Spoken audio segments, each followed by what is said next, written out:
Hey everyone, welcome back to another video. So in this video we'll be comparing Microsoft Copilot with ChatGPT 4 and which AI assistant actually boosts your productivity at work. So let's get right into it.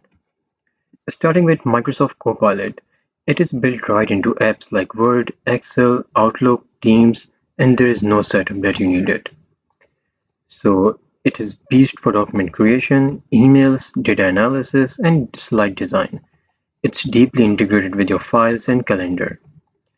Now, if I talk about collaboration and communication, it helps you catch up on team meetings, draft emails, and summarize chats directly in Microsoft 365.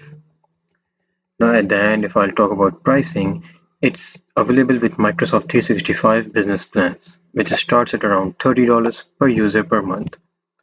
Now, comparing it with ChatGPT 4, so ChatGPT is a web-based or app-based and works across everything, but it's not embedded in your Office tools unless you integrate it.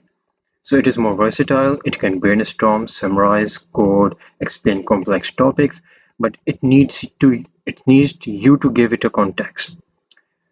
So it doesn't integrate as I have said, but it is great for creating reports, writing messages, and even generating meetings agendas from scratch.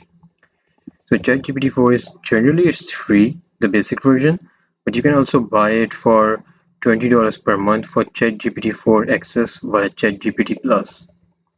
So Copilot costs more, but it is embedded in your daily tools, while ChatGPT gives you a lot less, but requires more manual setup.